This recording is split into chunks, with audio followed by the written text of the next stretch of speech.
Shalom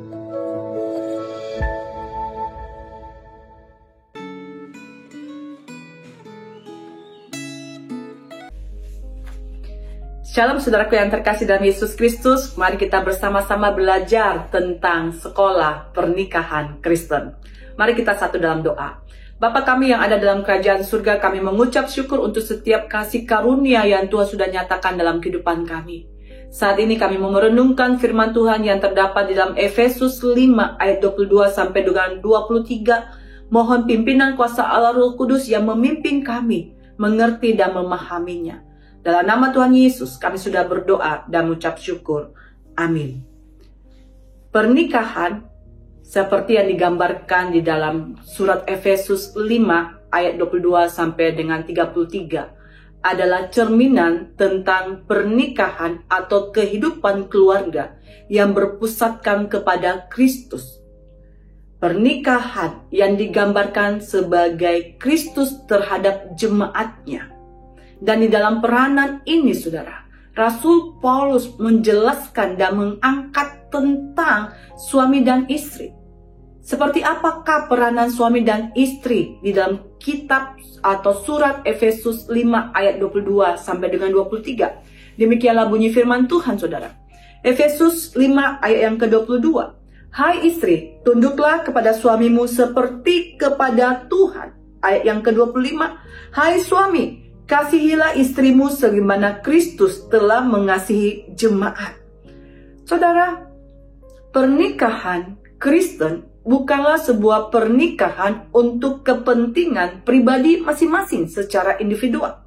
Tapi pernikahan Kristen seperti yang saya katakan adalah pernikahan yang menggambarkan tentang kehidupan Kristus terhadap jemaatnya. Dan di dalam kehidupan pernikahan yang menggambarkan Kristus terhadap jemaatnya, Rasul Paulus mau menunjukkan realita kehidupan yang ada. Bahwa pernikahan Kristen adalah pernikahan yang menjalankan peranan masing-masing sesuai dengan kebenaran firman Tuhan. Seperti apakah peranan yang diharapkan oleh Rasul Paulus terhadap suami dan istri? Saudara, peranan yang diinginkan oleh Rasul Paulus yang digambarkan di dalam Efesus 5 ayat 22 dan 25, saudara, itu adalah satu gambaran bahwa seorang suami harus menjalankan peranannya dengan penuh cinta kasih yang rela berkorban. Saudara, seorang suami pasti terpanggil untuk mengasihi istri. Seorang suami terpanggil untuk mengasihi istri dan menafkahi istri, saudara.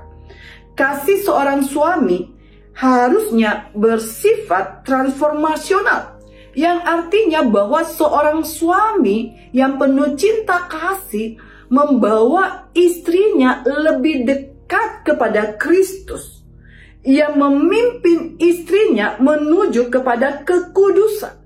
Bukan untuk mengontrol, bukan untuk mendominasi istri, saudara. Suami seharusnya melayani istri di dalam kepemimpinannya yang rendah hati dan penuh cinta kasih. Itulah peranan seorang suami. Dan bagaimana dengan peranan seorang istri? Peranan seorang istri haruslah seorang yang tunduk dengan sukarela. Seorang istri penundukan bukanlah yang bersifat inferioritas. Penundukan di dalam ketakutan, kecemasan, takut ditegur, takut dimarahi, takut dihukum oleh suami. Tetapi penundukan di sini adalah penundukan yang dimana mengakui akan kepemimpinan suami, saudara. Mengakui akan kehadiran suami di dalam kehidupannya sebagai seorang pemimpin yang memimpin dia dengan cinta kasih di dalam penuh rasa hormat, saudara. Inilah peranan yang dilakukan oleh seorang istri, tunduk kepada suami. Mau sehebat apapun seorang istri, saudara, mau sepintar apapun seorang istri, saudara, tetap di dalam pernikahan Kristen, istri tunduk kepada suami. Panggilan seorang istri adalah menjadi penolong dan pendamping yang sepadan. Itulah sebabnya peranan istri sebagai penolong dan pendamping yang sepadan. Tunduk di dalam otoritas sang suami. Tunduk di dalam cinta kasih dan hormat terhadap suami. Apa yang terjadi ketika pasangan suami istri menjalankan peranan mereka masing-masing? Yang terjadi adalah kehidupan keluarga Kristen yang akhirnya mereka akan saling melayani satu dengan yang lain. Tidak untuk menuntut, tetapi melayani. Dan di dalam pernikahan Kristen, bukan hanya kita belajar tentang peranan suami dan istri, tetapi di dalam pernikahan Kristen adalah sebuah wadah di mana kita belajar, saudara. Kita dibentuk, kita diasah. Pernikahan Kristen adalah sebuah sekolah kasih karunia yang dimana kita belajar tentang kasih, tentang penerimaan, dan tentang pengampunan, saudaraku yang terkasih. Sehingga di dalam pernikahan Kristen juga mengarahkan kita kepada satu kesatuan, misi yang sama, saudara.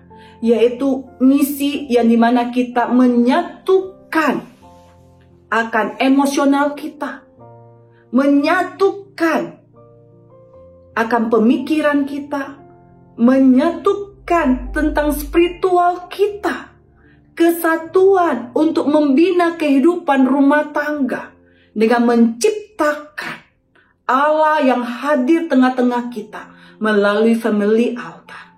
Suatu ibadah keluarga yang menjadi satu visi misi di mana kita belajar seperti Kristus mencintai jemaat. Sedemikianlah kita mencintai suami dan istri kita, dan kita pun juga mencintai keluarga kita.